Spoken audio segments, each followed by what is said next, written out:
রাধে রাধে বন্ধুরা, তোমরা সবাই কেমন আছো? আবার আর একটা ব্লগ নিয়ে আমি চলে আসলাম। দেখতেই পাচ্ছ সকাল হয়ে গেছে। তো আমাদের এখানে খুব বৃষ্টি হচ্ছিল।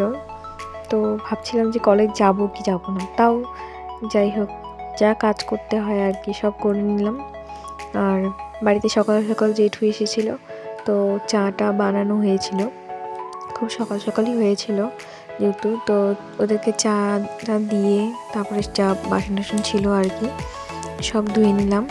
আর তারপরে বান্ধবীদেরকে ফোন করলাম, যেহেতু আজ বৃষ্টি হচ্ছে, প্লাস আজ হচ্ছে আমাদের শিলিগুড়িতে মমতা আসার কথা, মমতা ব্যানার্জির। তো যে জন্য রাস্তাঘাট সব বন্ধ থাকার কথা। তো ভাবছিলাম যে যদি রাস্তাঘাট বন্ধ থাকে তাহলে তো আর যাওয়া হবে না। তো তার জন্য খবর নিচ্ছিলাম যে তো কলেজ আদৌ খোলা আছে কি নেই, বা মানে রাস্তাঘাট বন্ধের জন্য কেউ যাবে কি যাবে না সেটাই মানে জানার এসেছিল। যাই হোক, তারপরেও তাও ফোন টোন করে ওরা বললো যাবে। তো আমি বাইরে ওয়েদার দেখতে চলে আসলাম। দেখি মোটামুটি বৃষ্টি কমেই গেছে, তাও আকাশটা খুব কালো হয়ে আছে। তো এদিকে দেখতে পাচ্ছ, দেখো পুরো মানে রাস্তাঘাট ভিজে গিয়েছে।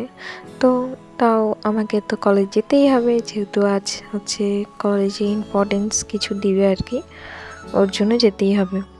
তো আমি ভাবলাম যে আগে ভাতটা বসিয়ে নিই, আর তরকারি টরকারি যা ছিল ওগুলো দিয়ে খেয়ে দিয়ে চলে যাব।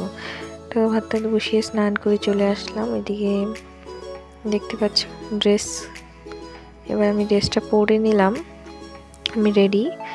শুধু এখন খেয়ে দিয়ে বেরিয়ে যাব, খেয়ে দিয়ে বেরিয়ে পড়েছি, দেখতে পাচ্ছ। তো আজকের কমেন্টে জানিও আমাকে কেমন লাগছে কলেজ ড্রেসে। এদিকে দেখতে পাচ্ছ অনেকক্ষণ দাঁড়ানোর পর আমি একটা টোটো পেয়েছি, তাও আবার যেখানে আমি যেতে চাচ্ছি সেখানে যাবে না। যাই হোক, অনেক দেরি হয়ে যাচ্ছিলো, তো যেভাবে সেভাবে উঠলাম। ওঠার পর তারপরে আবার সিটি অটো ধরে চলে আসলাম। প্রথমে যে কলেজটা দেখলাম ওটা হচ্ছে বয়েজ কলেজ, তারপরে আমাদের কলেজটা। ক্লাস ট্লাস করে বান্ধবীদের হচ্ছে হোস্টেলে চলে আসছিলাম, যেহেতু আজ বলেছিল যে ভিজিট আছে, তো বাইরের থেকে লোক আসার কথা। তো আমরা তো বাইরের কিছু খাই না। তো বান্ধবীর সাথে ঢুকে ম্যাগি বানিয়ে তারপরে সবাই মিলে একসাথে খেয়েছি, এনজয় করেছি প্রচুর। দেখতে পাচ্ছ, আমরা ভাবতাম হোস্টেল খুব ভালো, এখন দেখি হোস্টেল বাপে বাপ ভুতিয়া বাংলার মতন। যাই হোক, তোমাদেরকে তো প্রথমেই বলেছিলাম আজ মমতা আসার কথা। তো এই যে দেখতে পাচ্ছ, আজ মানে এদিকে কোনো গাড়ি, এমনি গাড়ি ঢুকতে দিচ্ছে না। তো আমরা হেঁটে হেঁটে আসলাম, অনেক দূর থেকে হেঁটে হেঁটে আসলাম। ওদিকে দেখতে পাচ্ছ, দেখো সায়ে সায়ে গাড়ি যাচ্ছে, সব পুলিশের গাড়ি। মানে শিলিগুড়িতে নাই নাই করে প্রত্যেকটা জায়গায় প্রত্যেকটা মোড়ে পুলিশের এসে বসেছে, আর কোনো গাড়ি ঢুকতে দিচ্ছে না ঠিক করে। যাই হোক, অনেক লেট হয়ে গেছে, বাড়িতে ঢুকতে 6টা বেজে গেছে। তো এসে আমার আর ভাত খেতে ইচ্ছা করছিল না। তো দেখলাম বাবা কোম্পানি থেকে ফ্রুটি নিয়ে আসছিলো, তো ওই ফ্রুটিই খাচ্ছিলাম, আর নিমকি নিয়ে আসছিলো মা, ওটাই খাচ্ছিলাম।